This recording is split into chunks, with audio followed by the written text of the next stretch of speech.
Muy bien. Entonces, ya la segunda parte del curso, voy a compartir pantalla un ratito. A ver.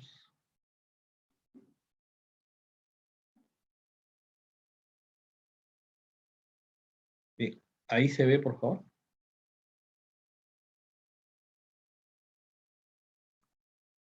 Sí, profesor, se ve un Excel. Sí, estamos en una hoja Excel. Entonces, la idea es, veamos, ¿no? Entonces, en estas 8 semanas yo ya he leído, ¿no? He leído sus trabajos, ¿no? Sus trabajos están por aquí. Están por aquí.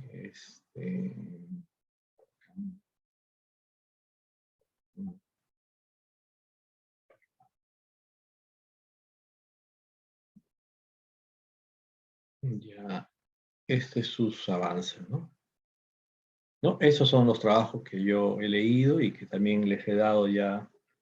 Y entonces la idea es en esta segunda parte que ustedes ya, por un lado, consoliden las observaciones que les he dado, consoliden también, por un lado, el instrumento, es decir, la encuesta que van a utilizar. Veo en varios casos que ya prácticamente la encuesta ya lo tienen muy claro y está bien redactada, ¿no? Queda un pequeño ajuste, pero en otros casos sí veo que, y ahí sí soy de repente un poco categórico, ¿no? Es decir, si esta encuesta va a salir para un público externo y ustedes son estudiantes de la carrera de psicología de la universidad tal, entonces debe salir bien, bien redactado, bien propuesto, ¿no? Entonces, eso sí voy a tratar de que eso que esté bien, ¿no? Porque no, digamos, claro, no solamente está en juego tu aspecto personal, ¿no? Sino que también si una encuesta no está bien precisa, no te va a arrojar datos también adecuados, ¿no? Entonces tienen que estar los ítems, tienen que estar bien redactados, tienen que también de repente precisar, ¿no? La temática que quieren abordar, ¿no? Ya creo que casi la gran mayoría tiene una temática ya específica y eso es muy, muy bueno, ¿no? Muy bueno. Pero en cuanto a la encuesta, eso sí, sí hay que tomarnos un tiempo para poderla precisar, ¿no? Precisar. Porque digo, ¿no? Es decir, no va a ser una encuesta entre nosotros, ¿no? Entre nosotras, sino va a ser una encuesta que va a salir a otras personas. Entonces yo veo decir frente a alguien que es, pero ¿cómo escribe así un estudiante de universidad, ¿no? Es decir, son detalles que ya a estas alturas hay que tomarlos en cuenta, ¿no? Y por eso, digamos, eso también, esta segunda parte del curso debe, de alguna u otra forma, que ustedes se aboquen también, ¿no? Ya a seguir, ¿no? La elaboración de su artículo, como también la aplicación de la encuesta y cómo también integran esos datos de la encuesta al artículo que están haciendo, ¿no? Entonces, eso es un aspecto que sí, leyendo cada uno de los trabajos, sí me queda claro, como se dice, ¿no? Me queda claro que tengo que trabajar con ustedes su encuesta que están haciendo, ¿no? Su encuesta, eso sí me queda claro, ¿ya? Entonces, en tal sentido, por eso eh, voy a tratar que las actividades evaluativas sean en clase, ¿no? Sean en clase, aquí en las 3 horas para esta segunda parte, ¿ya? Esta segunda parte. Entonces, vamos a hacer este aspecto, ¿no? Y la idea, como ustedes pueden ver acá, bueno, estamos en la semana 9, que es hoy día 14 de octubre. hay una actividad evaluativa en clase que hemos preparado. 21 de octubre hay un foro, pero ese foro lo vamos a hacer acá, ¿no? Vamos a hacerlo acá, ese foro, ¿ya? Hay también un trabajo de prospectiva para la semana 11, también lo vamos a hacer aquí, ¿no? Y yo lo que estoy planteando aquí es para el 12, que ustedes entreguen ya un segundo avance. Ustedes en la semana 7 entregaron un avance de su artículo de investigación, ¿no? Lo que se les solicitó, ¿no? Y frente a eso yo di una retroalimentación y acciones de mejora, ¿no? Entonces, ahora, para el 4 de noviembre, la semana 12, y ahí vamos a ver, se tiene que presentar un segundo avance de su artículo, ¿no? Un segundo avance. Luego, justo este tema que ustedes hace un rato hablaban de la práctica calificada, de hecho hay una lectura, pero de repente ya la lectura ya no va a ser a modo de, y eso sí, sí lo puedo manejar, como digo, ustedes son un grupo de 13, entonces es más manejable hacer preguntas abiertas, digamos, ¿no? Entonces, sí va a haber una lectura, quizás aquí ya sería una práctica calificada, pero con preguntas abiertas, ¿no? ¿No? Preguntas abiertas, ¿no? Para que ustedes desarrollen, ¿no? En base a una lectura que está en esa semana, ¿no? La semana 13. Entonces, eso sí, sí se puede manejar, eso no habría problema, ¿ya? Y luego, bueno, va a haber una semana que se suspenden las actividades en la universidad, ¿no? Del 16 al 19 de noviembre se suspenden las actividades, digamos, clases, pero se desarrolla el Congreso Internacional, ¿no? CHIRCON 2021. Seguro ya ustedes el año pasado también han participado. Bueno, ustedes están en el primer ciclo, ¿no? El año pasado, ¿no? Primer ciclo, ¿no? Sí, Entonces, profesor, pero no hemos participado. no participaron. Bueno, ahora sí, bueno, nos han comunicado que toda esa semana no va a haber actividades, digamos, de clases, ¿no? Pero los alumnos, y bueno, yo desde mi óptica personal, si ustedes no participan o se pierden de esto, bueno, se está perdiendo de muchas cosas, ¿no? Es decir, van a venir ponentes internacionales, ponentes nacionales, va a haber también exposición de artículos de investigación que han sido, digamos, revisados ya por expertos, y va a haber, digamos, la exposición de esos artículos de investigación en diversas temáticas, entre ellas también la psicología, ¿no? Entonces, sería muy, muy importante que ustedes ya vayan tomando el pulso, ¿no? A esto que representa un congreso de investigación, ¿no? Un congreso internacional de investigación en ciencias y humanidades, para que, digamos, también vean de que todo lo que ustedes están haciendo, ¿no? Primer ciclo, segundo ciclo, tercer ciclo, con sus cursos de redacción, ¿no? Con todos esos aspectos que tienen que ver con, de repente, los buscadores bibliográficos, con lo que es el tema del APA, de generar un artículo, de repente una monografía, todo eso es parte de toda esa formación que la universidad trata también de darle a los estudiantes, ¿no? Darle cimientos más sólidos en cuanto a su desarrollo investigativo, ¿no? Y bueno, aquí van a ver ya, pues, ustedes van a presenciar investigadores ya más expertos, ¿no? Que vienen con sus artículos. Y esta entidad internacional, la IEEE, ¿no? Que es una entidad internacional, es la que se encarga justamente de que todo un conjunto de expertos revisen los artículos que se van a exponer y que van a ser, digamos, aprobados, ¿no? Y por lo tanto expuestos en este congreso, ¿no? Entonces, definitivamente, ¿no? traten, digamos, también de participar, ¿no? De participar. Sabemos que también, bueno, ustedes trabajan, tienen de repente también obligaciones en este u otros cursos, pero no pierdan, digamos, esa oportunidad de ya presenciar lo que involucra ya una exposición en términos investigativos, ¿no? Ya se exponen hallazgos, ¿no? Se exponen hallazgos. Entonces, eso es muy importante, en todo caso, también para que lo tengan presente. Entonces, el 11 de noviembre es la semana 13, retomamos semana 14, el 25 de noviembre, también hacemos una actividad evaluativa. Luego la semana 15, el 2 de diciembre, ahí se presenta el trabajo final.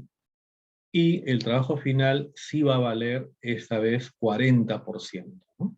Es decir, tiene un peso de 40%. En esta primera parte, la práctica, perdón, el examen parcial tuvo un peso de 40%, ¿no? ¿No? Tuvo un peso. Pero ahora es al revés, ¿no? El trabajo final, el artículo que ustedes presenten, ese va a tener un peso de 40%. Mientras que el examen final tendrá un peso de 20%, ¿no? Entonces, si sumamos la práctica de la lectura con preguntas abiertas vale 20%, el examen final 20% y serían 40%, el trabajo final sería 40 más, 80%, y ya el 20% será repartido en función de las actividades que hagamos aquí en clase, ¿no? Que hagamos aquí en clase. ¿Ya? Entonces ahí completamos el 100%. También, bueno, yo tengo un conjunto de actividades, pero siempre pueden surgir cosas que yo les pueda proponer también, ¿no? Y por eso quería mostrar, no sé, ahí ven el aula virtual, voy a acceder. Sí, profesor. Ya, entonces ahorita voy a entrar al aula virtual.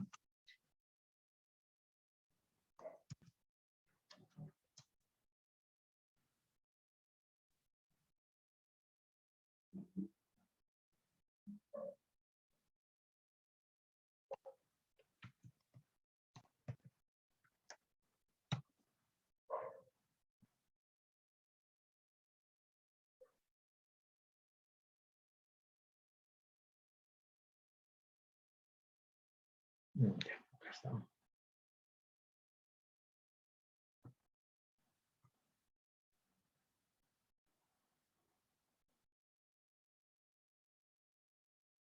Ya. Ahí. Entonces vamos a la semana 9, ¿no? Semana 9. A ver, semana 9, ¿qué dice? Tenemos ahí los materiales, las lecturas, ¿cierto? Y tenemos una actividad evaluativa ahora, ¿no? En la clase virtual, semana 9. Semana 10, tenemos aquí este foro, como le digo, pero lo vamos a hacer en la misma clase la siguiente semana, y para eso ya tienen que venir revisando la lectura que se plantea en el foro, ¿no? Es decir, en el foro, que es la lectura de pensamiento y creatividad en el adulto tardío, ¿no? ¿Ya? La semana 11, tenemos también un trabajo de prospectiva que se llama Mi Ancianidad, ¿no? Vamos a trabajarlo en el aula, aquí en clase. Y la semana 12, aquí sí tienen que presentar su segundo avance de su artículo, ¿no? Entonces voy a este archivo que ya está aquí, abro ese archivo, y es casi idéntico, casi idéntico.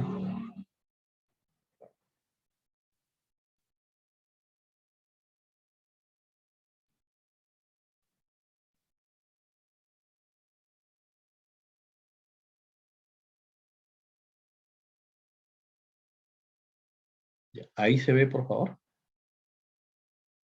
Sí, profesor.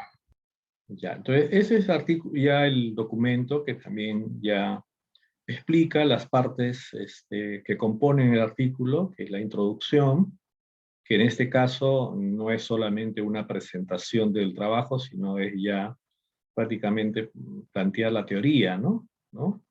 Es presentar el marco teórico de la temática elegida, ¿no? Entonces aquí ya tenemos las partes, ¿no? Y tenemos esto, ¿no? En la semana 12, estamos hablando ya de semana 12, ya en muchos de ustedes ya el título del artículo ya está definido, ¿no? ¿Cierto? Ya está definido el título. Luego tienen que presentar ya el desarrollo de la introducción, ¿no? Y un avance, no estamos pidiendo que ya esté completo. ¿Por qué, no? Porque, digamos, en el análisis de la temática también tiene que incorporarse algunos elementos de la encuesta, ¿no? De la encuesta, ¿ya? Entonces, por eso es que solamente se pide un avance del punto análisis de la temática, ¿no? Y también ya la encuesta que sea validada, en este caso por quien habla, ¿no? Ya que esté validada. Para que ustedes la apliquen, debe estar bien elaborada, bien redactada y con elementos claros, de tal forma que la recogida de información no tenga mucha complicación, ¿no? Mucha complicación.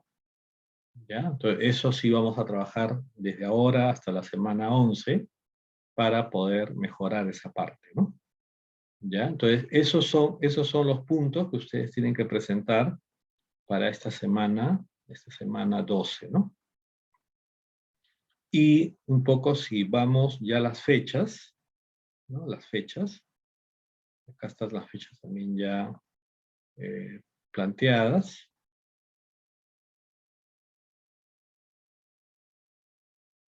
Ahí está. Se permiten entregas desde el 4 de noviembre. La fecha de entrega es el 7, que me parece que es sábado, me parece. No, domingo y domingo. Domingo 7, ¿no? Domingo 7, ¿no? Domingo 7.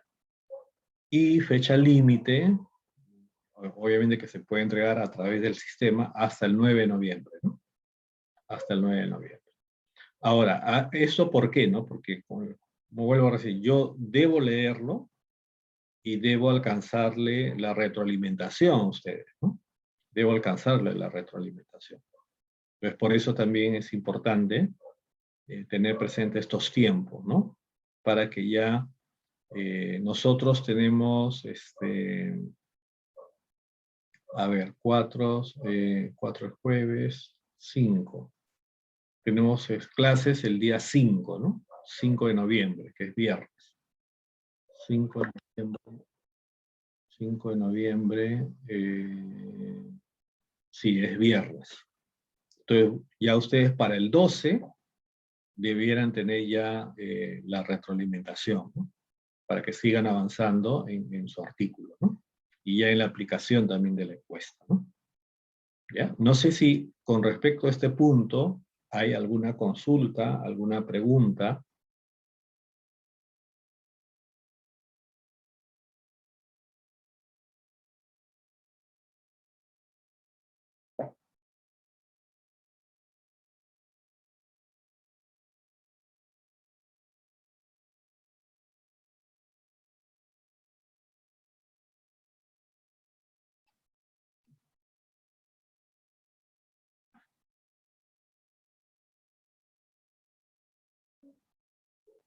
¿Alguna consulta, alguna pregunta? ¿O todo está claro?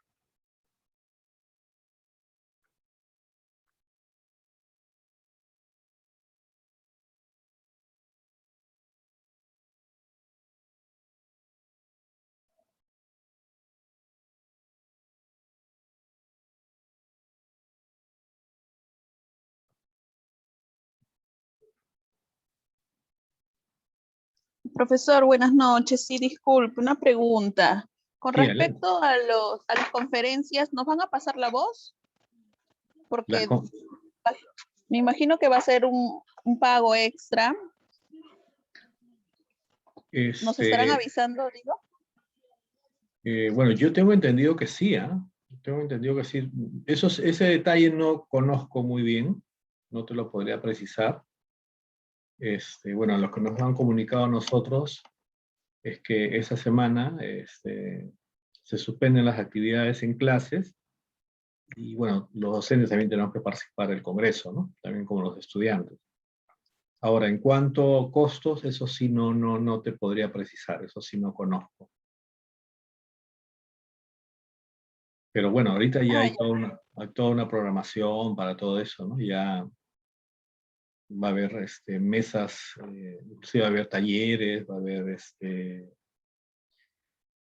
mesas en función también ya de especialidades, ¿no? Que ustedes pueden asistir, conferencias, ¿no? Magistrales, de ponentes nacionales e internacionales, ¿no? Bueno, un poco eso, ¿no? Ya, profesor, muchas gracias. Ya. Profesor, disculpe, con Sí. respecto al costo es 50 soles, dice. Ya, eso sí, no sabía. Yo no sabía eso. Ahí en el aula virtual, ahí está a la compañera para que lo revise, en el aula virtual, para inscribirse y todo, y los pagos. Hay un Claro, y PDF. supongo que también frente a eso recibirán una constancia ustedes también, pues, ¿no? De participación, que es parte también, bueno, del currículum que uno va haciendo, ¿no? ¿No? Sí, es importante eso. Gracias, compañera. Gracias, profesor. Ya. Luego viene la semana 13. La semana 13. Y bueno, aquí está la práctica. Voy a modificarlo porque yo voy a hacer ya no una práctica de opción múltiple, sino de preguntas abiertas en base a la lectura que se pide, ¿no? Luego viene la semana 14. Semana 14. Y ahí, bueno, ahí también es una actividad evaluativa que haremos también en clase, ¿no? En clase. Y la semana 15 ya es ya la entrega, ¿no? Del trabajo final, ¿no?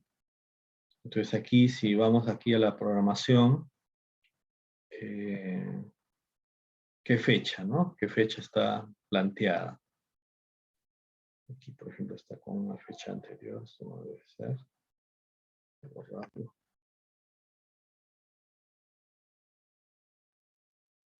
Ahí está. Ahora, se permiten entregas desde el 25, estamos hablando 25 de noviembre. A ver, 25 de noviembre, que es jueves. La fecha de entrega sería el 28 de noviembre. 28 de noviembre. Y el plazo límite sería el 30. Acá quiero ver un ratito de repente para ver la fecha. 15, 2 de diciembre. Trabajo final. Trabajo final, 2 de diciembre. Ya. 1, 2. 1, 2. Ya. Aquí puedo modificar la fecha de entrega. La fecha de entrega puede ser el viernes 2. Ya, el viernes 2, que ya sería diciembre. Ya, diciembre. Y sería hasta el día domingo.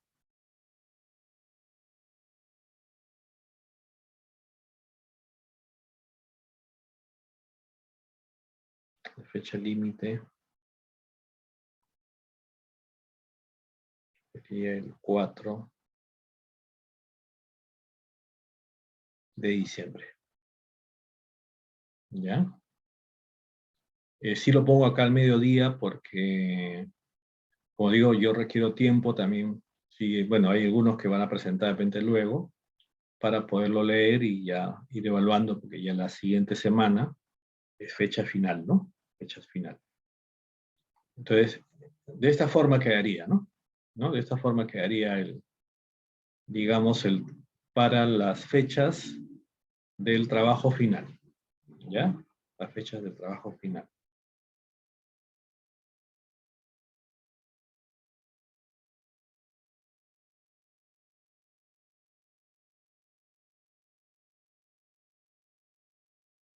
Muy bien. Y bueno, semana 16, examen final, que también, bueno, haremos también en forma ya pregunta abierta, ¿no? Muy bien. No sé si hasta ahí tiene alguna consulta, algún...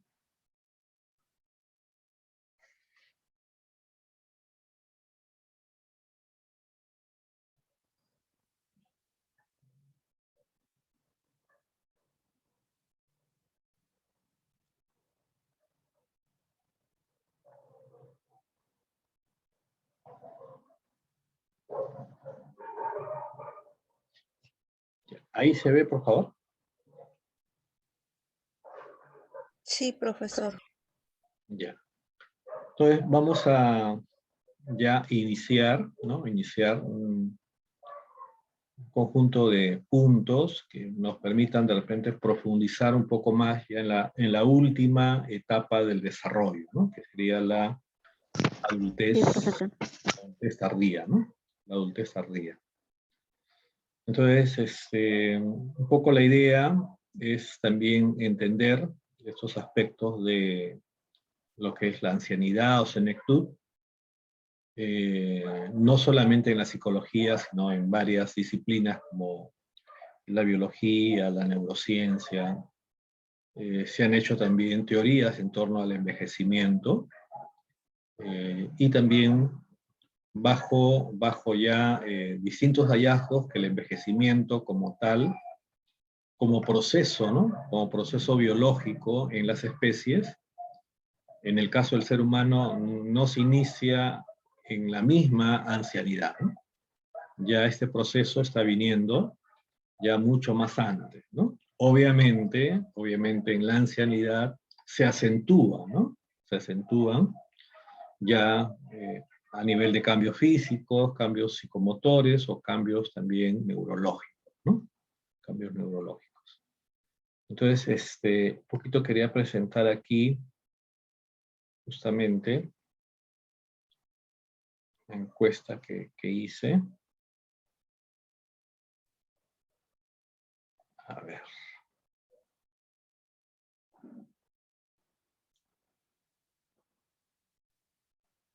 Ahí se ve, por favor. Sí, profesor.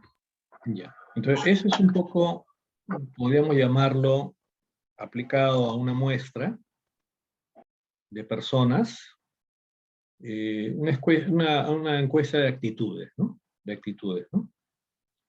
Y como ustedes pueden ver, se parte de una afirmación, ¿no? Los ancianos perderán progresivamente su capacidad de razonamiento sobre la realidad, ¿no? Entonces ya hay una afirmación. Y sobre esa base se plantea ya las opciones, ¿no? Que en este caso son 4, ¿no? Totalmente de acuerdo, algo en desacuerdo y totalmente en desacuerdo. Entonces, en este caso, 11 personas, ¿no? Que representan el 42%, está de acuerdo de que se va a perder, ¿no? La capacidad de razonamiento, ¿no? En cambio, en total desacuerdo solamente 5, ¿no? Entonces, si uno ve los extremos, ¿no?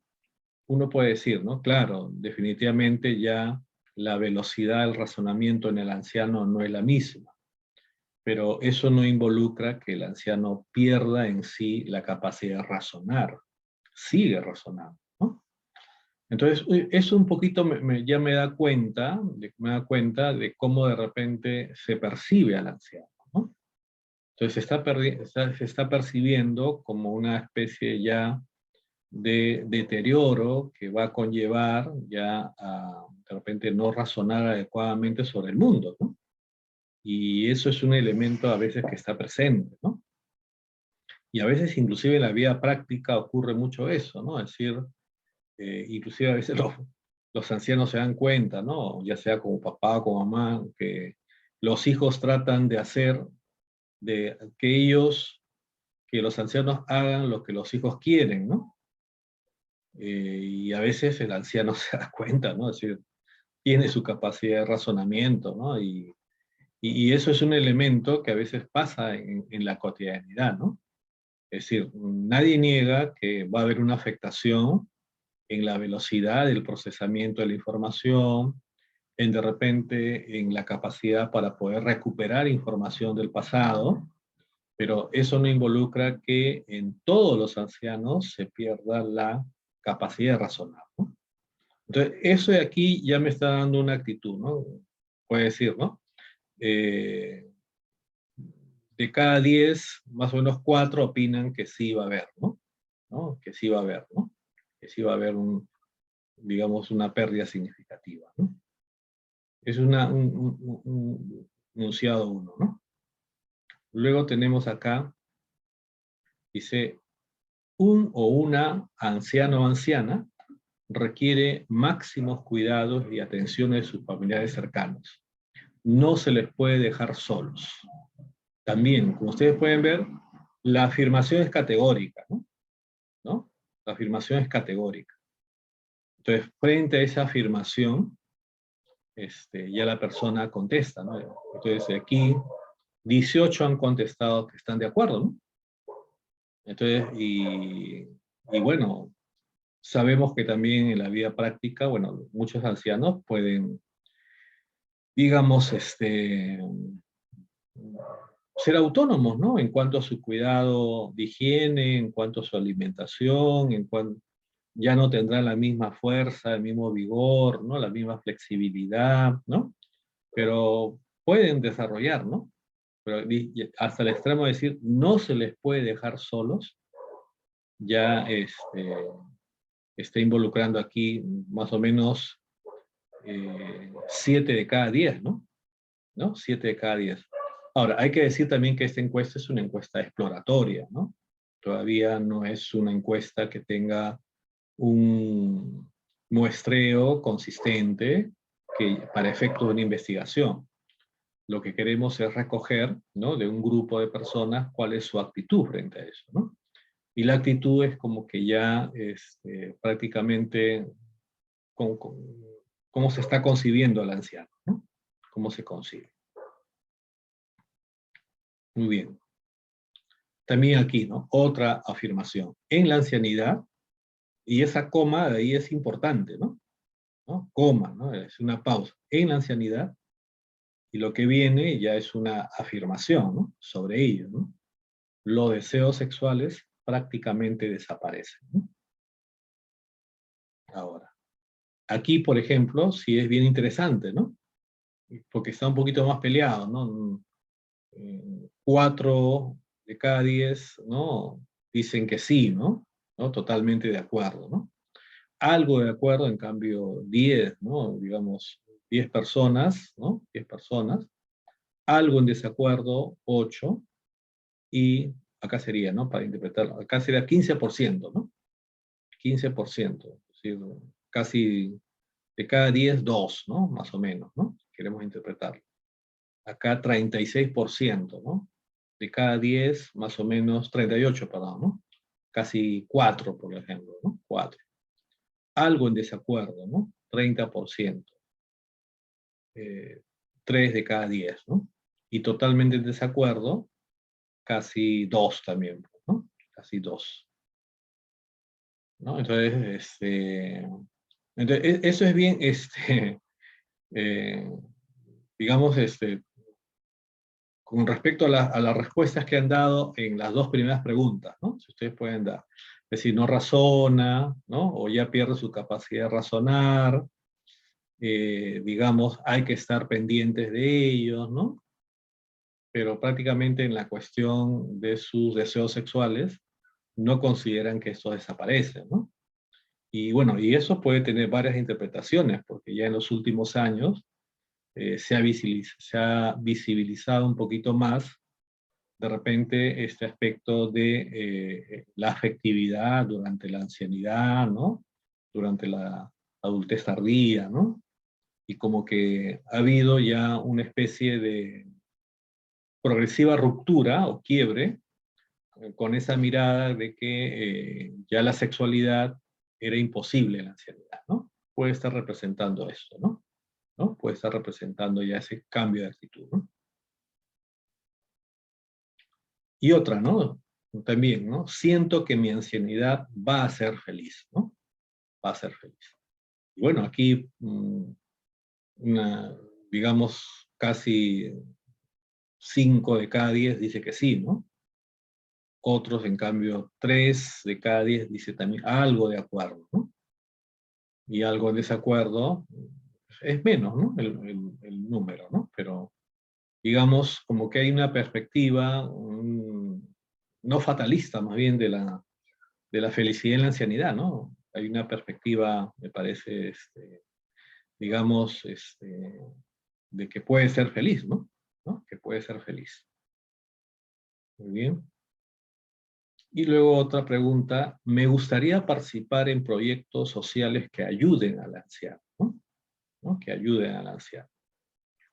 Entonces tenemos aquí totalmente de acuerdo, casi un 70%, es decir, de cada 10 personas que se han encuestado en esta encuesta, 7 apoyarían supuestamente un proyecto social, ¿no?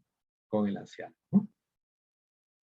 Entonces, eso es un poco, digamos, ya, ahí está, otra pregunta es, lo que más temo de la vejez es la soledad.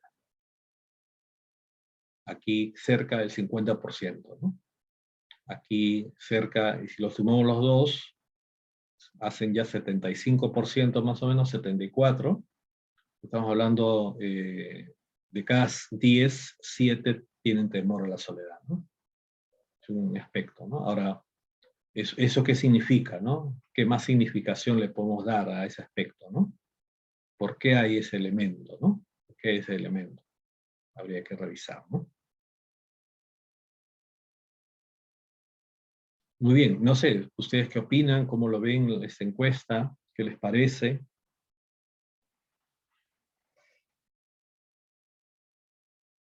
Adelante, Silvia. Profesor, disculpe, con respecto a la última pregunta, lo que más temo de la vejez, disculpe, para ser sincera, esta encuesta, ¿a quiénes fueron realizados? ¿Mm? ¿A quiénes fueron realizadas esta encuesta? Es que esa partecita justo corría a prepararme un café y no escuché. ¿A quiénes fueron realizadas esa encuesta? A eso se tomó a un grupo de personas que más o menos estaban entre los 20 y 40 años. Ah, ya. Ah, ya. Entonces no iría mi pregunta. Pensé que se habían tomado personas de 65 años. Quería saber con respecto al tema No, no. de la soledad. Claro, la idea es recoger más bien qué actitudes y percepciones hay con respecto al anciano, ¿no? Entonces hay que recogerlo de aquellos que aún no están en esa etapa. Mm, de 25 a 40 años, y esa es su respuesta, cómo ellos se proyectan en el futuro, Claro. para eso, cuando llegan a esa edad. Y lo que más temen es de la vejez y la soledad. Interesante. Gracias, profesor. Ujú. Sí, adelante. Disculpa la demora, lo que pasa es que estoy No se viajando. escucha bien, Karina, estás en las profundidades. No, profesor, lo que pasa es que estoy viajando. Ah, ya, ya, Entonces, está bien. sí, pero tenía problemas para entrar a la clase porque como estoy desde mi celular, seguía el Zoom.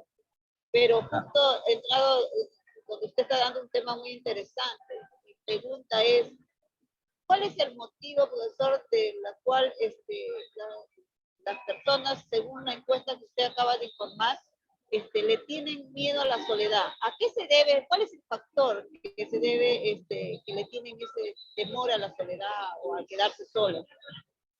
Ujú. Claro, ahí sí podemos ahí en todo caso hipotetizar en base a, bueno, a otros trabajos de investigación que se han hecho sobre ese tema, que un aspecto es el aspecto también del vínculo, ¿no? Es decir, de repente, este conflicto que hablaba Erickson, de la última etapa, que era integridad versus desesperación, ¿no? De repente también ver como que la soledad es como una especie de resultado de los hechos que esta persona ha hecho en su vida, ¿no? Y que han conllevado que se quede sola por A, B, C motivos, ¿no? Y el otro tema es también, en el caso de personas que ya viven con pareja, ¿no? Varios años y décadas inclusive, ¿no? Es también el temor, digamos, porque justo hay una película, no me recuerdo ahorita el nombre, pero hay, digamos, la esposa, cuando muere el esposo, ella se percata que el esposo tenía a cargo muchas cosas de la casa que ella no le daba mucha importancia, ¿no? Y que ahora que ha muerto su esposo, recién como que, digamos, toma conciencia de eso, ¿no? Entonces, la soledad puede ser vista de diversas formas, ¿no? Me parece como que, como también hay actitudes en personas que más bien la soledad se ha convertido en una opción de vida, ¿no? ¿No? Una opción de vida porque prefieren su paz, su tranquilidad, ¿no? Y manejar más su dinámica propia, personal, ¿no? Pero definitivamente en esta encuesta lo que está saliendo es que hay temor. Ahora, ese temor, ¿a qué se debe, no? ¿A qué se debe? Ahora, todos sabemos que un anciano, claro, en general no todos los ancianos van a ser enfermedades crónicas así que necesiten una hospitalización, ¿no? Pero sí necesitan cuidados, ¿no? Ya más específicos, ¿no? Chequeos más específicos. Entonces, definitivamente, muchas veces eso también representa ayuda, ¿no? Tú necesitas ser ayudado, ¿no? Claro, puede haber ancianos o ancianas que en su vida también han sido autónomos, ¿no? Durante su vida y también en su vejez seguirán siendo autónomos. Pero también hay que tener presente la variable envejecimiento, ¿no? Ya no tienen la misma fortaleza física, la misma coordinación, de repente ya hay presencia de algunas enfermedades, ¿no? Y que obligan, digamos, a que, digamos,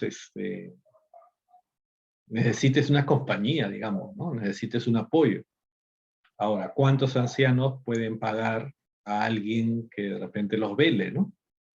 Muy pocos, ¿no? Porque sí, hay ancianos que viven con personas que los cuidan, no los atienden, ¿no? Les preparan su comida, le limpian la casa, ¿no? Bueno, y el anciano vive, digamos, pero estamos hablando también de un tipo de anciano, ¿no? Ahora, en la gran mayoría no pasa eso, ¿no? No pasa eso. Entonces, ese es un punto, por ejemplo, ¿no? El tema de la soledad, ¿no? Hay que verlo también desde varias aristas, ¿no? De varias aristas de este tema, ¿no? Sí, adelante, Silvia. Sí, profesor, y justamente ya, digamos, en base a lo que acaba usted de mencionar, a los estudios que han habido, realizado, que usted sepa, este tipo de miedo a la vejez, puede producir algún tipo de psicopatología, específicamente en que de alguna u otra forma el temor a la soledad le hagan a los padres, sea mamá o papá, que quieran tener más control sobre sus hijos, justamente porque no quieren estar solos en el tema, por ejemplo, de chantajear emocionalmente o no dejar que sus hijos hagan su vida porque justamente prefieren que sus hijos estén ahí justamente para no sentir, no estar solos a ese punto, o es que ya lo tenían latente desde mucho antes y a raíz de esto se desata, o es aquí donde simplemente les viene, no quiero estar solo, es horrible estar solo, y se convierten de alguna u otra forma en controladores. Claro, ahí ya hay singularidades, ¿no? En lo general, lo que sucede es también que aquí en la ancianidad puede haber mucha depresión también, ¿no? Algunos, digamos, pueden hacer mucha depresión. Yo conozco un caso que, bueno, son una pareja de ancianos, ya, bueno, los hijos ya no viven con ellos, los hijos cada uno vive en su casa, ¿no? Y la anciana, en este caso la esposa, viajó, ¿no? Viajó, se fue a Italia, ¿no? Se fue a Italia por unos familiares, le mandaron pasaje y bueno, y se fue allá, ¿no? Y el esposo se quedó aquí. Él no quería viajar, no le gusta viajar, ¿no? A pesar que le ofrecieron también un pasaje, ¿no? Para que vaya también. Pero él no quiso viajar, ¿no? No quiso. Entonces, bueno, la anciana fue y estuvo más o menos como cerca de, creo que medio año, 8 meses, creo que estuvo por allá por Italia, ¿no? Porque estaba con familiares, ¿no? Entonces, y el anciano acá se enfermó. Se enfermó. Primero el tema de insomnio, que ya era recurrente. Luego el tema de, en este vínculo de pareja que tenían, obviamente pues la anciana le preparaba la comida, ¿no? Y tú sabes que la comida no es solamente comida, ¿no? Sino es también afecto. A través de la comida tú entregas afecto, ¿no? Porque con una comida tú la saboreas, la degustas, la procesas y te quedas satisfecho, ¿no? ¿No? Satisfecho, ¿no? Entonces, bueno, el señor me contaba que, bueno, su esposa sí sabe cocinar, ¿no? Sí, siempre ha sabido cocinar y siempre ha cocinado para él, para su familia, rico, ¿no? Ahora, no tener eso, ¿no? Es decir, ¿no? Él también sabe cocinar, pero bueno, no tan igual, ¿no? Inclusive ya empezó a comer en la calle, ¿no? Entonces, ahí empezó a hacer una depresión, ¿no? Ya no tenía mucho apetito, bajó de peso, si pesaba más o menos cerca de 70, 75 kilos, bajó a 55 kilos, ¿no? ¿No? Entonces, y todo este tema, ¿no? Justamente por, digamos, cómo la soledad puede ser un desencadenante o un disparador de estos temas depresivos y estos temas inclusive hasta de salud, ¿no? Entonces, sí, definitivamente hay elementos que también pueden arrastrar, ¿no? Es muy distinto, aparte que también este anciano no tiene amigos. Ese es otro elemento, ¿no? Porque hay otros ancianos que sí, ¿no? Bueno, la esposa se va, pero él tiene hermanos, no sé, tiene los hijos mismos, ¿no? O de repente amigos, ¿no? Entonces como que eso compensa, ¿no? De alguna u otra forma. Pero este anciano sí no tiene amigos. Y sus hijos, bueno, claro, le iban a visitar, pero un rato nomás, ¿no? La otra es quedarse ya en la casa solo, ¿no?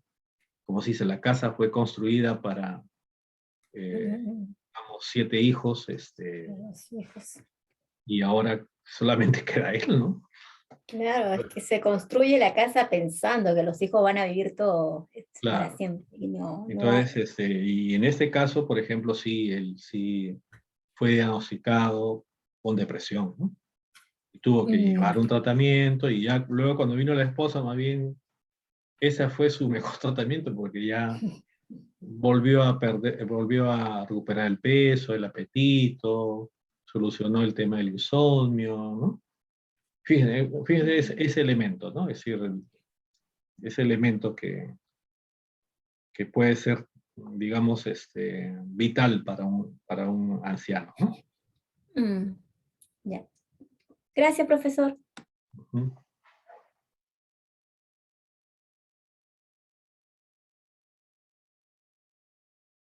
Sí, adelante, Luz.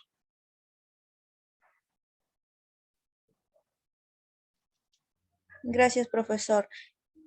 Usted nos comentaba que esa encuesta había sido hecha a personas de 20 a 40 años, Ujú, aunque también me hubiera gustado saber, ¿no?, qué realmente pensaban los ancianitos en realidad, porque, bueno, ya cuando son ancianos a veces uno de los dos siempre ya pues ha fallecido, ¿no?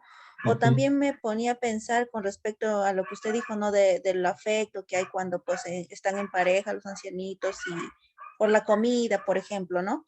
Pero también hay parejas que ya, al menos ya ancianitos, yo conocí incluso una pareja así, ancianitos, 76 años, pero ellos vivían juntos, pero ya estaban separados, pero vivían juntos, se hacían compañía prácticamente. ujú. Entonces, como decía Karina, ¿no? ¿En qué le afectaría? O sea, o en todo caso me hubiera gustado saber, ¿no? O sea, ¿qué realmente piensan ya los ancianitos, o sea, de su soledad? Porque yo creo que hay muchos ancianitos que ya viven solos, ¿no? Sin su pareja o viviendo con la pareja, pero ya están separados. Eso me Ujú. hubiera gustado saber. Sí, ese es un elemento que entra, eso se lleva mucho la famosa teoría de las representaciones, ¿no?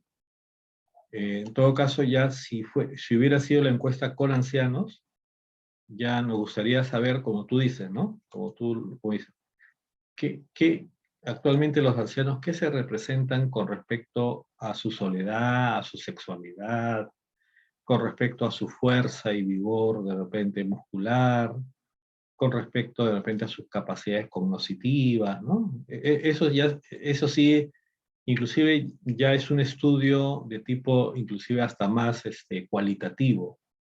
De repente aquí ya funcionaría más la entrevista, ¿no? Tendría que ser una entrevista estructurada que tú aplicarías de repente a un grupo de ancianos y ya usas la metodología cualitativa para poder explorar ese tema, ¿no? Porque de repente ya este tipo de encuestas no te permiten una riqueza de las representaciones que el adulto mayor tiene sobre esos temas, ¿no? Entonces ya ahí sí sería ya la metodología de investigación, ya no sería cuantitativa, ¿no? Ya no sería usando una encuesta cerrada, ¿no?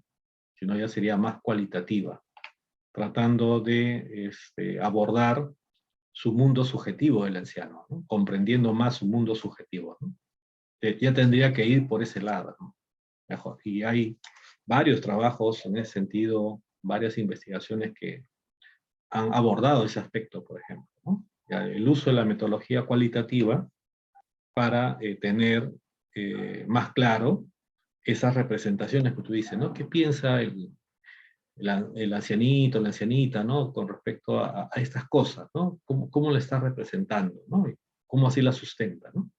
Eso también sí hay investigaciones de ese tipo, ¿no? Sí las hay. Gracias, profesor. Ya, muy bien. Bien,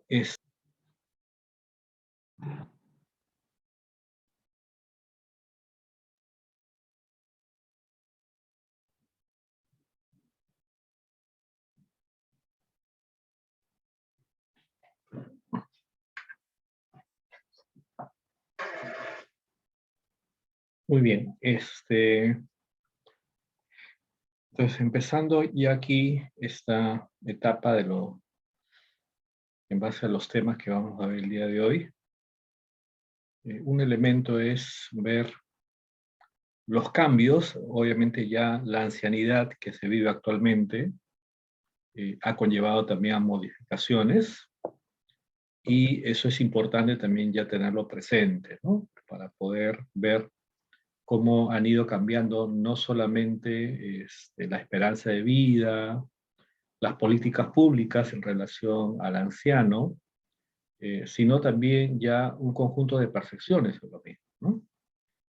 cómo ha cambiado la expectativa de vida, qué ocasiona el envejecimiento y qué posibilidades existen de alargar el ciclo de vida, qué cambios físicos ocurren durante la vejez y cómo varían esos cambios entre los individuos.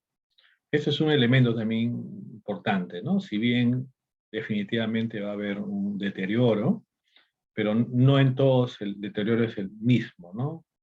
Ni en la misma forma, en la misma manera, ¿no? ¿Qué problemas de salud son comunes de la adultez tardía? ¿Qué factores influyen en la salud y qué problemas mentales y conductuales experimentan algunas personas mayores? ¿Qué cambios ocurren en la actividad cerebral del anciano? ¿De qué dependen? ¿Se deteriora el cerebro? Es una buena pregunta, ¿no? Entonces, vamos a ver. Entonces, hay, digamos, ya los estudios acerca de la ancianidad un poco han ido desde lo que podríamos llamar la geriatría, que ya es una disciplina más de la medicina, ¿no? Así como la pediatría se aboca a todo lo que es la infancia, los niños, cierta parte de la adolescencia. La geriatría va a ser, digamos, aquella ya especialidad médica que se aboca a la salud del anciano, ¿no? A la salud física, a la salud corporal, ¿no? Y a partir de eso han ido habiendo estudios, ¿no? Desde la geriatría, desde la gerontología, y ahora, digamos que podemos hablar ya de una psicogerontología, ¿no? Definitivamente en cada uno de estos momentos, ¿no? En la actualidad, bueno, ya podemos ver ya psicólogos especializados ya en los aspectos de la ancianidad y ya llevando un poco más, digamos, ya en el campo más laboral, lo que es la psicogerontología, ¿no? En la cual se pretende también ya estudiar la personalidad integral del anciano, ¿no?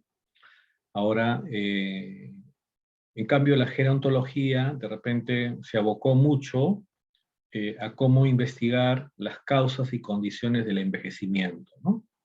Hacer un estudio y descripción cuidadoso de los cambios del comportamiento que se dan en ese punto, ¿no?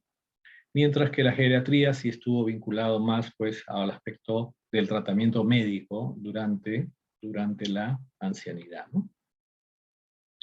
Entonces, justamente ahí ya va surgiendo, ¿no? La psicología del envejecimiento, que se ocuparía del estudio de los procesos que ocurren a lo largo del ciclo de la vida, porque estamos asumiendo que el envejecimiento no es una cualidad propia o únicamente que se da a partir de la ancianidad, ¿no?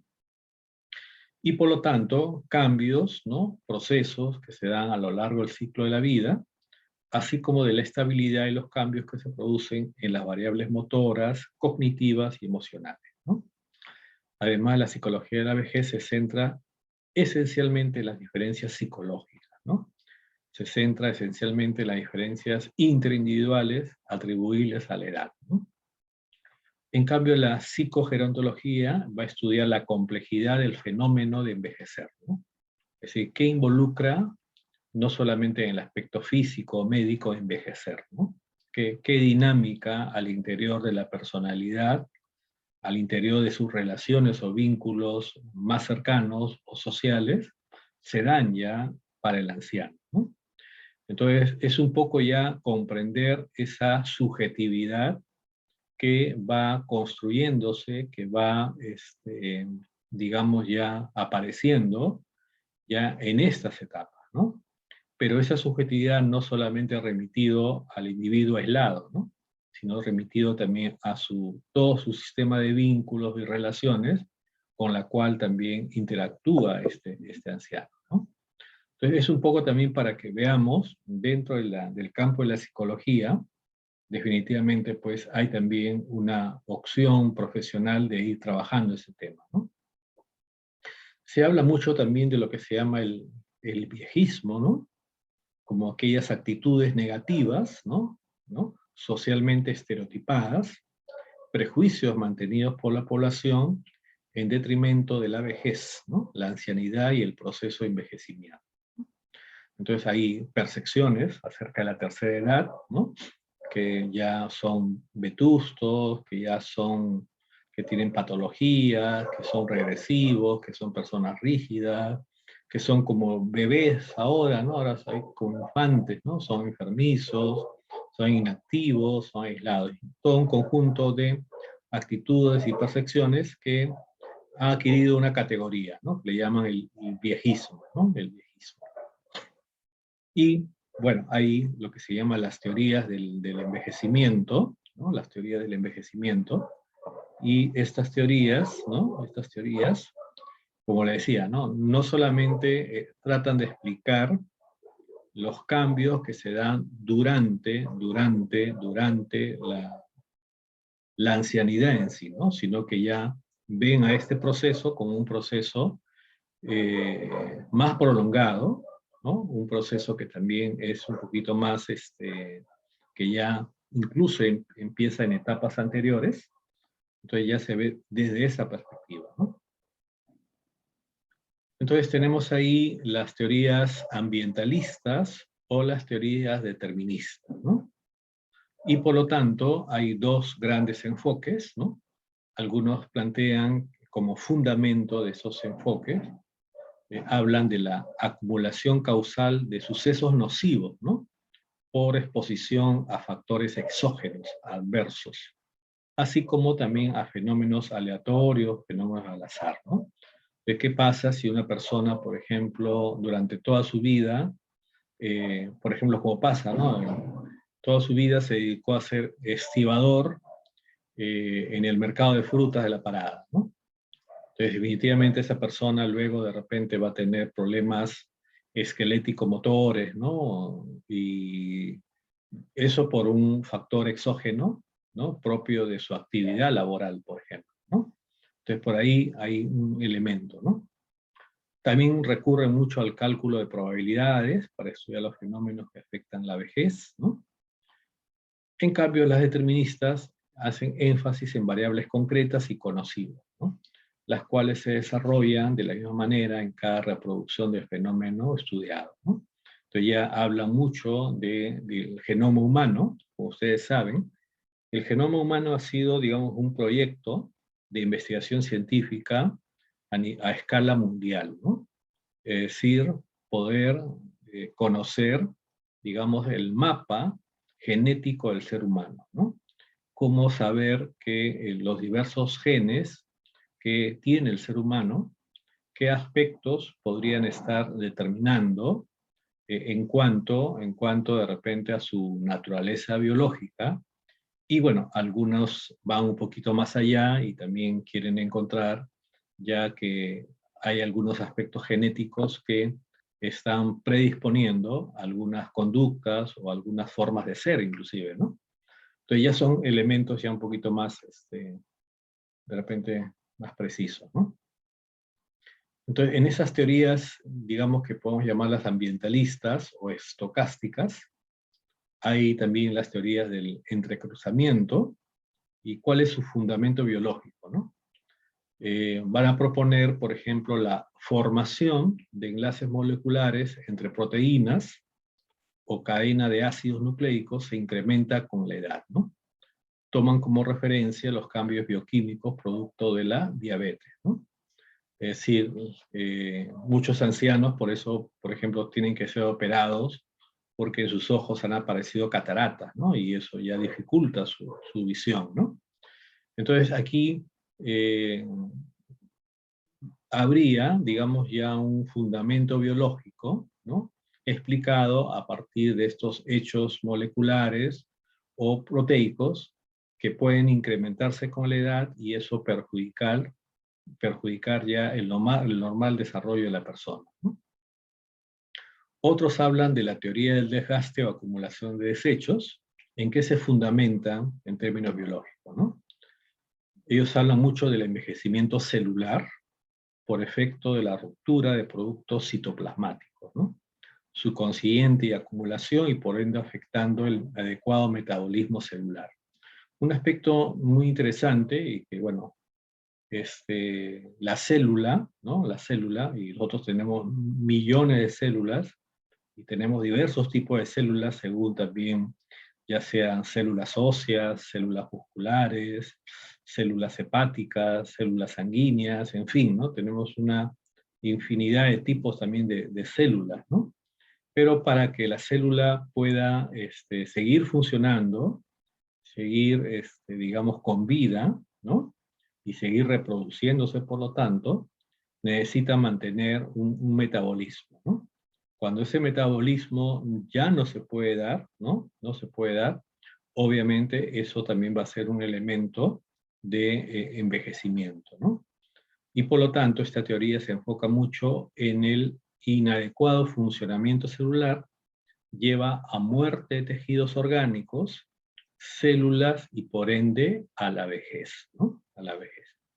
Y eso un poco lo podemos ver quizás en nuestra piel, ¿no? En nuestra piel.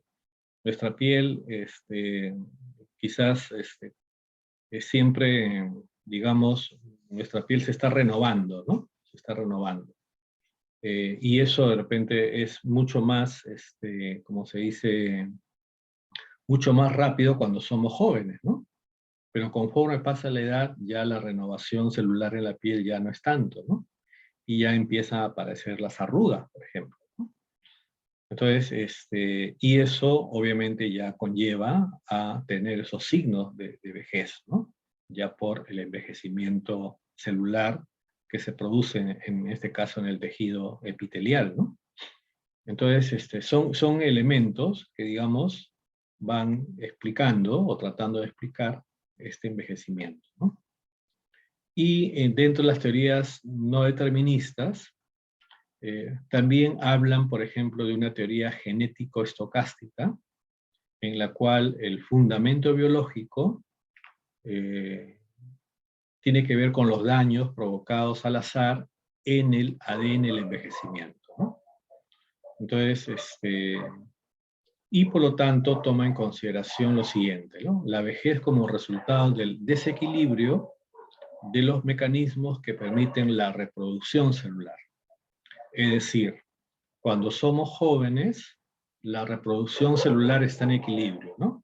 Así como perdemos células, también se están renovando, ¿no? Entonces hay un equilibrio. Pero en cambio ya cuando vamos entrando a la ancianidad, ¿no? Vamos entrando ya en la adultez intermedia, sobre todo, ya este equilibrio entre células que mueren y células que se renuevan, más bien va disminuyendo, ¿no? Va disminuyendo.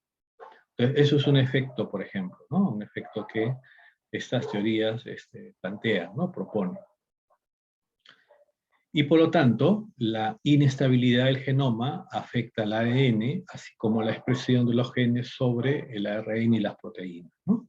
Como ustedes pueden ver aquí, estas teorías ya no solamente van al campo celular, ¿no?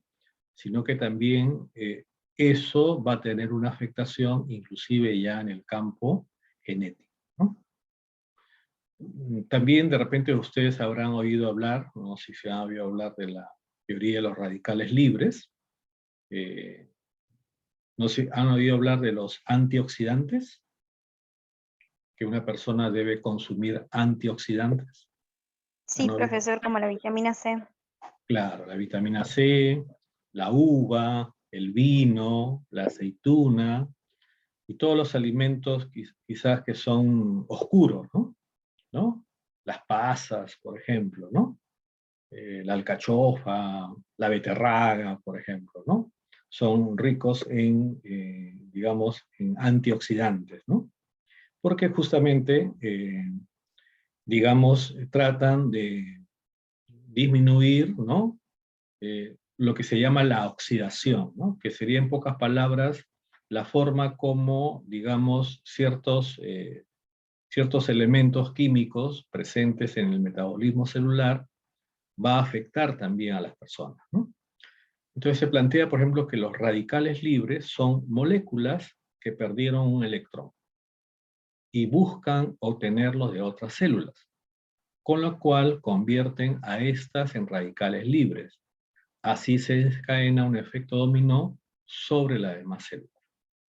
Para contener este efecto se requieren los antioxidantes, por ejemplo la vitamina C. se requiere mantener un equilibrio entre radicales libres y antioxidantes. Y por lo tanto, los radicales libres son uno de los factores del envejecimiento, pero sí se halla un vínculo entre menor consumo de calorías y menor número de radicales libres. Ese es otro elemento, ¿no? Que también algunos ya desde un punto de vista nutricional plantean que ya la dieta del anciano también ya no podría ser la misma como comía cuando era adulto o joven, ¿no? Entonces tiene que ser una dieta menos en calorías porque los carbohidratos y las grasas más bien alientan la existencia de radicales libres, ¿no? Alientan eso, ¿no? Y esos radicales libres justamente llevan pues al envejecimiento, ¿no? Entonces tiene que hacer una dieta ya más, de repente con verduras, tiene que haber obviamente carbohidratos, pero ya en un nivel más regulado, ¿no? Más regulado. Y obviamente, eso es un elemento, por ejemplo, ¿no? Que se ve, ¿no? Y ustedes habrán oído hablar mucho de estas famosas dietas mediterráneas, ¿no? ¿No? La dieta de los países que están en el borde del Mediterráneo, ¿no? Dietas que Sí. son, ¿no? Muy ricas en antioxidantes, en verduras, en frutas, en agua, ¿no? Por ejemplo, en vino, ¿no? En pescados. ¿En queso también? ¿Perdón? ¿En queso también? A ver, el queso. Lo que pasa es que en el queso, bueno, ya hay hay un nivel, bueno, hay todo también todo un debate sobre el tema de la leche, ¿no? Sobre la leche en el organismo, ¿no? ¿Qué tanto ya el anciano tiene la enzima, porque hay una enzima que degrada, en este caso, el queso, ¿no? Y eso que puede pasar también como algo perjudicial, ¿no? Porque esa enzima se suele perder, ¿no? Suele disminuir y ya conlleva también a efectos gástricos, ¿no? Sobre la persona. Entonces ahí hay todo un tema, ¿no? Y el otro tema es también, bueno, generalmente a veces estos quesos son el tema de la industrialización, ¿no? ¿No? La industrialización de los quesos conlleva que también, digamos, tengan, aparte ya de los elementos propios de lo que es la lactosa, y de repente ya el anciano no tiene la enzima, que es la lactasa, ¿no? La enzima es la lactasa y tiene que degradar la lactosa, ¿no? Entonces, ahí viene un tema también ya de esta industrialización que conlleva ya el uso de preservantes, ¿no? Para mantenerlos durante un tiempo de comercialización, ¿no? Cosa contraria ocurre cuando son más estos llamados quesos orgánicos, ¿no? Que, digamos, han tenido todo un proceso de cuidado, inclusive desde los animales, ¿no? Lo de las vacas, ¿no? Así las vacas se alimentan con un pasto determinado, beben un agua determinada, ¿no? Y en su procesamiento, estos artesanos de quesos no usan muchos elementos preservantes, ¿no?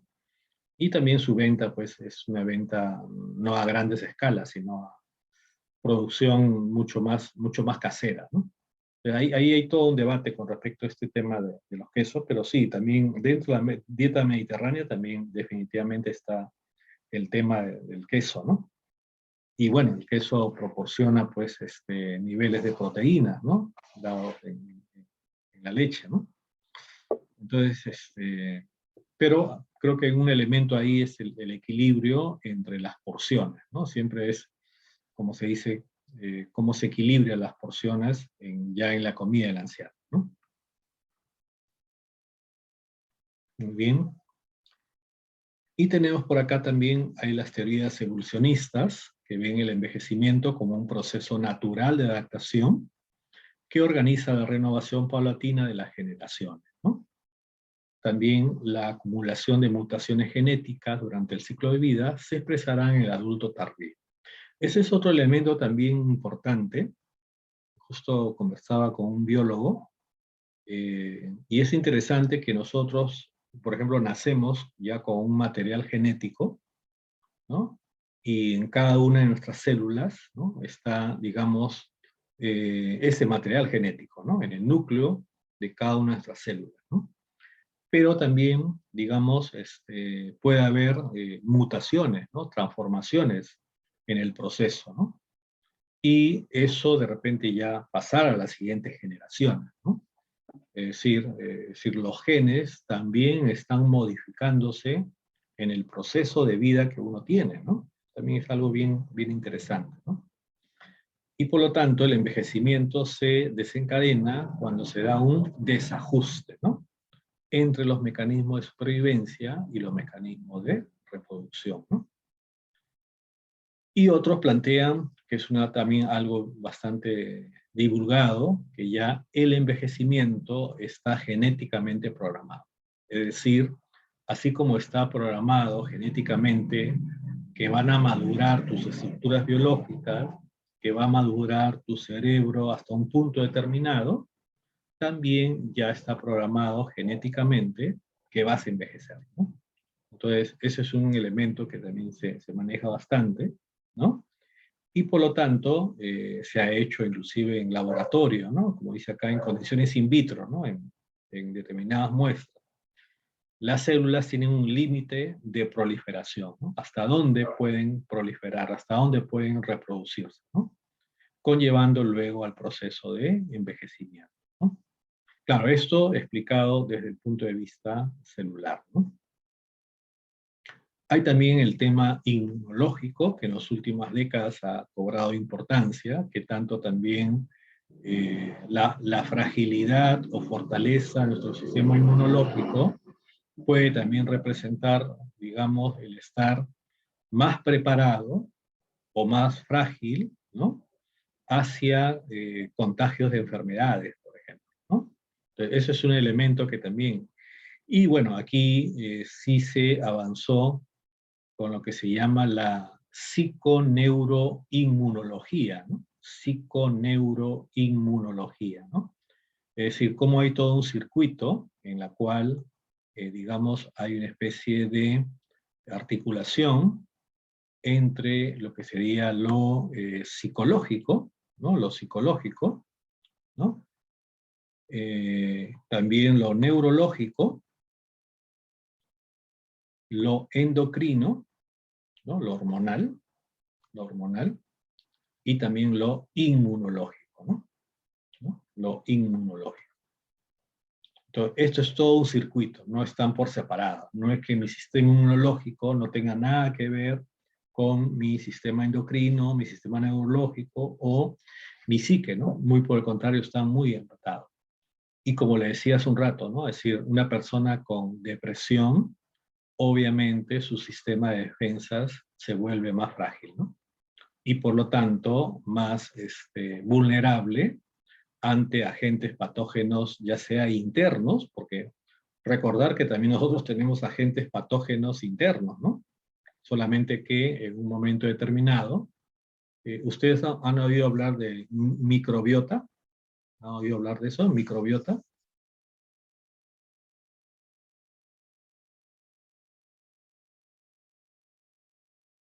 ¿Han oído hablar? Microbiota.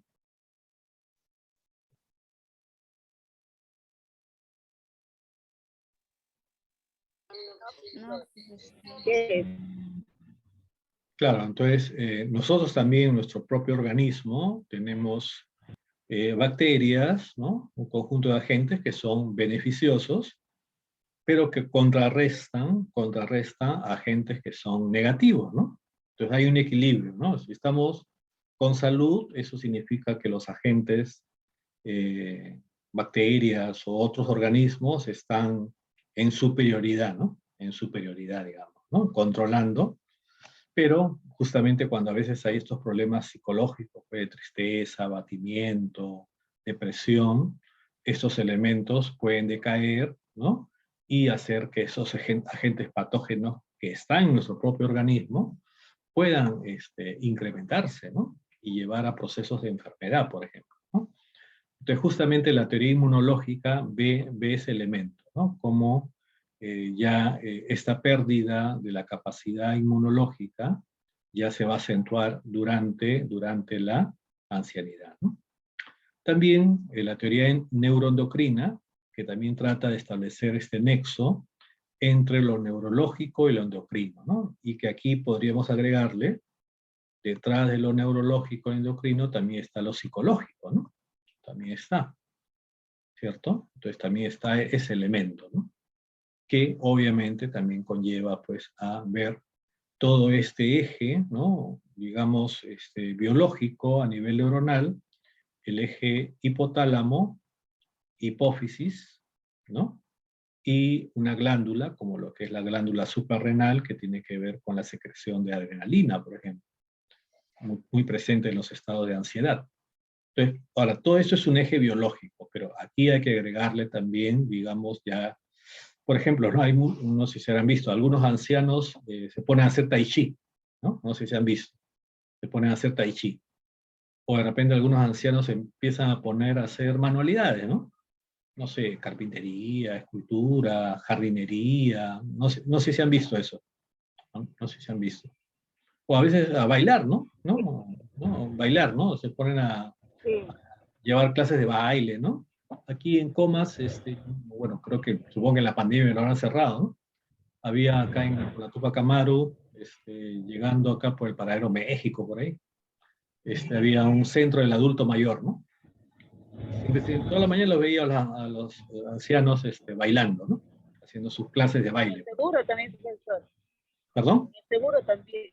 Seguro sí. También ahí todos los meses hacen sí, entonces, fíjate, ese elemento de bienestar psicológico, ¿no? Tú cuando bailas, involucra toda una motricidad de tu cuerpo, involucra de repente también sentirte bien, obviamente va a ser un mecanismo virtuoso para tu nivel neurológico, para tu nivel hormonal, ¿no?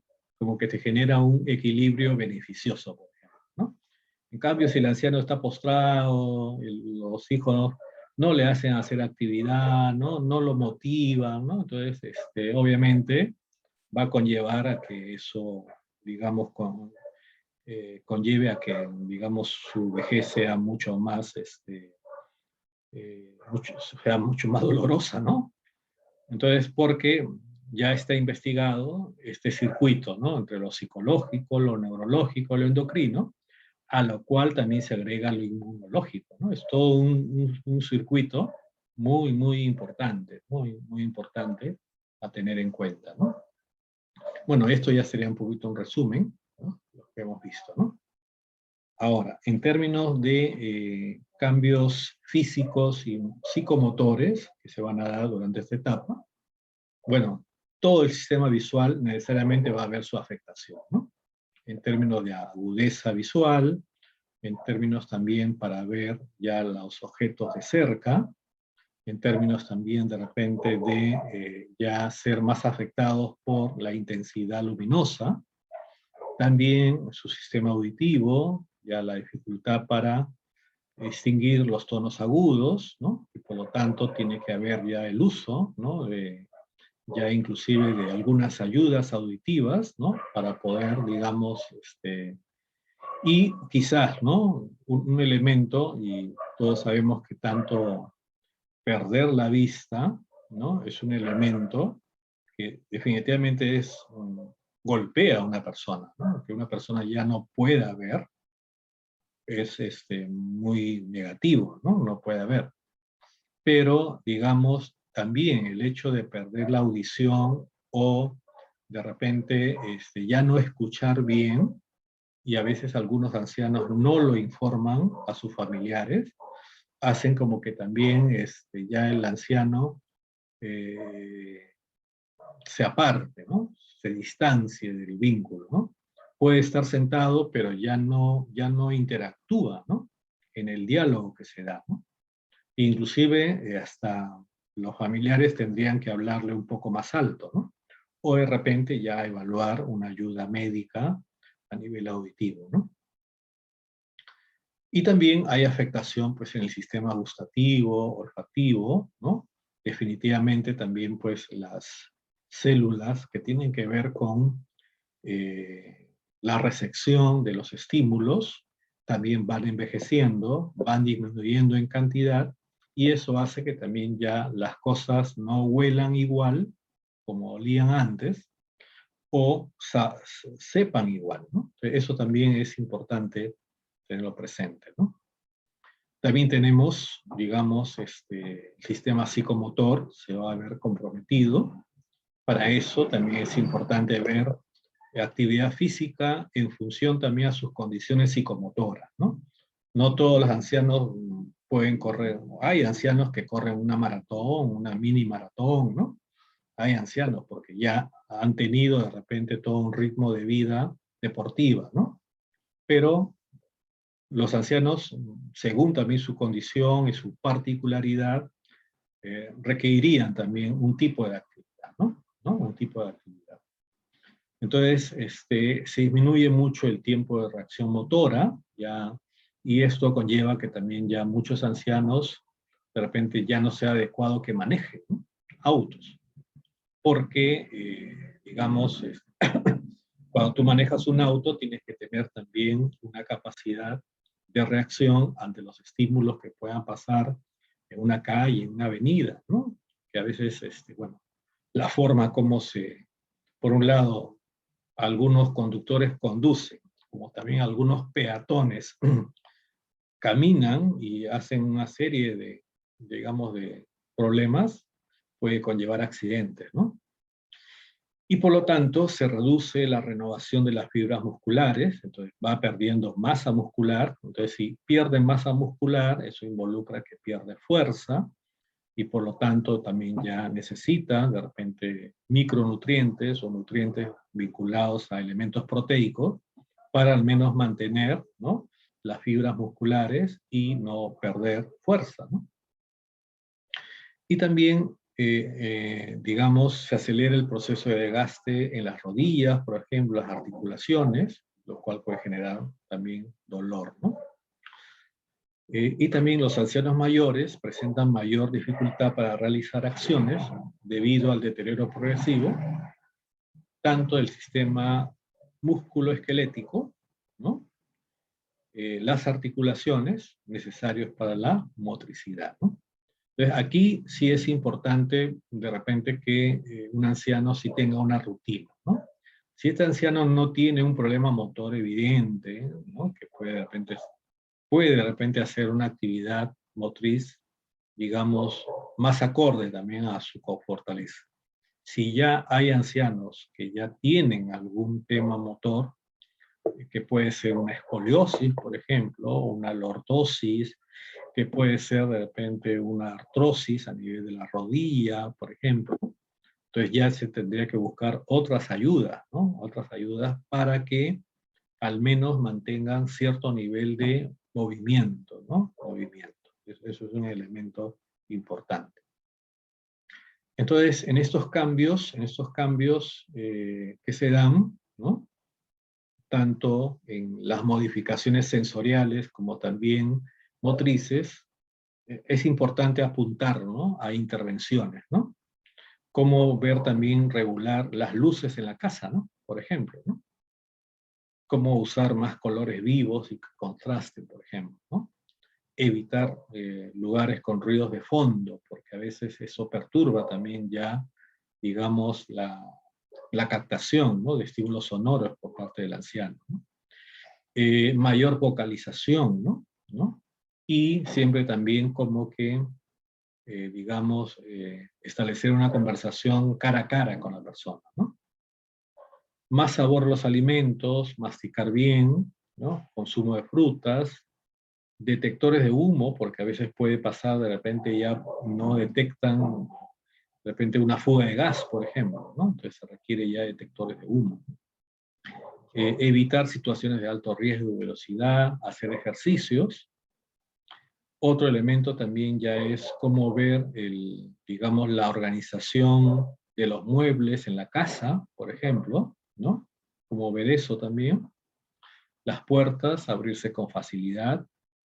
El empleo de repente de barras, ¿no? Ya en algunas zonas de la casa, especialmente depende de la ducha, ya se requiere barras de seguridad, ¿no?, para que pueda agarrarse, asirse, y no resbalarse. Muchos los accidentes de los ancianos reportan que ha sido bañándose, por ejemplo, ¿no? O saliendo de la ducha porque no tienen un sistema, digamos, de poder agarrarse, ¿no? Porque ya, digamos, no tienen la misma fortaleza física, muscular, porque están perdiendo fibras musculares más bien, ¿no? Entonces se requiere eso, ¿no? También tener esos elementos de apoyo, ¿no? Esas intervenciones. Muy bien. Y también en términos de salud, los ancianos sufren a menudo problemas crónicos, muchos de ellos ya comenzaron en la edad adulta, artritis, cardiopatías, hipertensión, deficiencias visuales, auditivas.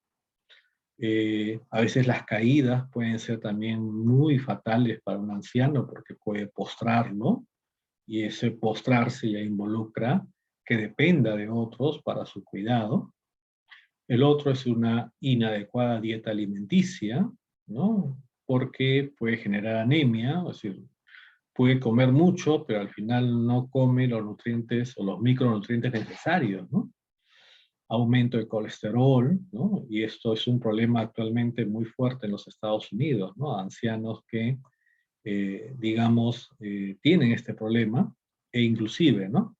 Mucho de las muertes de COVID en ancianos se debe justamente no solamente por el COVID en sí, ¿no?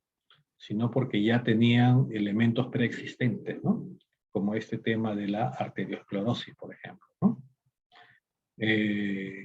También, y problemas con el consumo de medicamentos, ya sea por un uso no prescrito o por no seguir los horarios, ¿no? Es decir, también ese es un elemento, ¿no? Y aquí hay sí toda una discusión, ¿no? Es decir, al menos ponerlo de repente también en discusión, ¿no? Es decir, si una persona se enferma, ¿no? Digamos, ¿no? No sé, tienes un problema gástrico, ¿no? Bueno, tienes que ir al especialista, ¿no? En este caso es el gastroenterólogo, ¿no? Gastroenterólogo, ¿no? Entonces, y esa persona va a ver, ¿no? Pero a veces el gastroenterólogo te puede dar medicinas que pueden afectarte de repente ya a otro sistema, ¿no? Ya te afectan el sistema renal, entonces ya tienes que ir al urólogo, ¿no? Al urólogo, ¿no? ¿No? Al urólogo. Pero de repente también te receta medicina y que te afectan ya el sistema nervioso, entonces tienes que ir al neurólogo, ¿no? Al neurólogo, ¿cierto? ¿No? Entonces así, y aparte, ¿no? Que ya el anciano tiene problemas de repente de artritis, ¿no? Te tienes que ir al reumatólogo, ¿no? O si es una cuestión un poquito más mecánica, al traumatólogo, por ejemplo, ¿no? O tienes que ir al médico rehabilitador, ¿no? Médico rehabilitador, ¿no? O ya también hay la especialidad de geriatría, ¿no? La geriatría, ¿no? La medicina geriátrica. O también, depende de un medicamento le cae mal el corazón, tiene que ir al cardiólogo, ¿no? Y así, ¿no? Si ustedes ven, pues cuántas consultas va a tener una persona, ¿no? En varias especialidades, ¿no? Entonces, eso es un problema, ¿no? Es decir, porque parece como que la medicina ha partido o ha segmentado al ser humano en varias especialidades, lo cual no está mal, pero al final todos estos componentes, si nosotros lo vemos desde el punto de vista no solamente psicológico, sino también biológico, todos estos elementos están concatenados, ¿no? Todos están concatenados. Es decir, el hombre no es un pedazo solamente gástrico, ¿no? No es solamente un pedazo urológico, ¿no? O neurológico, ¿no? Es una unidad, ¿no? Y yo creo que ese es un problema actual de la medicina, ¿no? Que ve al ser humano como un ser fragmentado y no como un ser unitario, ¿no? Unitario. Entonces, eso, por ejemplo, es un problema de, ya podemos llamarle de enfoque, ¿no? De cómo se ve la salud de una persona, ¿no? ¿Se le ve así con la ultra especialización o se le ve como una unidad? Y ahí sí hay un tema, ¿no? Y definitivamente los que están en la ancianidad pues tienen que ir a varios especialistas, ¿no? Varios especialistas tienen que ir, ¿no? bueno, acá he mencionado algunos, pero acá todavía faltan más todavía, ¿no? Otro elemento también es el tema de la salud en el anciano, que tiene que ver ya con su sueño, ¿no? Y cómo va variando conforme también ya va avanzando en edad, ¿no? Y bueno, tenemos los estudios que se han hecho acerca del sueño y que han planteado desde el punto de vista fisiológico que cuando uno duerme, ¿no? En un ritmo de tiempo, ¿no? Tiene dos tipos de sueño, ¿no? El llamado sueño MOR, ¿no? Y el sueño no MOR, ¿no? El sueño MOR, ¿no? El sueño MOR es el sueño, es la fase durante la noche, y en la noche varias veces tenemos este sueño MOR, en la cual la persona está muy dormida, pero registra una actividad eléctrica cerebral parecida a que esté despierto. Y aparte de eso, experimenta lo que se llaman los movimientos oculares rápidos, ¿no? Es decir, está dormida, pero sus ojos se mueven de un lado para otro, ¿no? Como si estuviera viendo una película, ¿no? Y obviamente la fase MOR es la fase de los ensueños, ¿no? Cuando ya tú ves esas imágenes que elaboras mientras duermes, ¿no? Entonces en la noche tenemos varios periodos de sueño MOR, ¿no? De sueño MOR, sueño MOR. Pero también tenemos periodos de sueño no MOR, ¿no? No MOR, donde no hay movimientos oculares rápidos, ¿no? No hay movimientos oculares rápidos, no hay. Y aquí se puede alcanzar desde el nivel que tú te acuestas, ¿no? Un nivel 1 hasta un nivel 4, ¿no? Que sería ya del sueño profundo, ¿no? Sueño profundo, donde se disminuye significativamente tu ritmo cardíaco, se disminuye significativamente tu ritmo respiratorio, también la actividad eléctrica del cerebro no es que desaparezca, pero tiene un menor ritmo de actividad, y podríamos hablar que aquí alcanzas el sueño profundo, ¿no? El sueño profundo, sueño profundo. Y por lo tanto en la noche varias veces tenemos esto, ¿no? Entonces este ciclo sueño MOR, no MOR, se está, durante el dormir se está intercalando, ¿no? Y en el caso del anciano, ¿no? El anciano tenemos aquí dificultades para conciliar el sueño, ¿no? Cambio en la distribución de las etapas del sueño, aumenta el sueño en la etapa 1, es decir, el sueño ligero, y disminuye las etapas 3 y 4, ¿no? Que son de sueño profundo. Por tanto, cuando se concilia el sueño, en general, no es un sueño profundo ni satisfactorio. Ese es otro elemento, ¿no? Y problemas de insomnio, apneas del sueño y movimientos periódicos de las extremidades durante la noche, ¿no? Ya se puede experimentar. Y por lo tanto ya se duerme menos, ¿no? Se duerme menos, y como forma compensatoria, a veces durante el día puede dormir varias veces, ¿no? Puede dormir ya en determinados periodos o quedarse dormido también, ¿no? En determinados momentos, ¿no? Muy bien. Bien. Un ratito.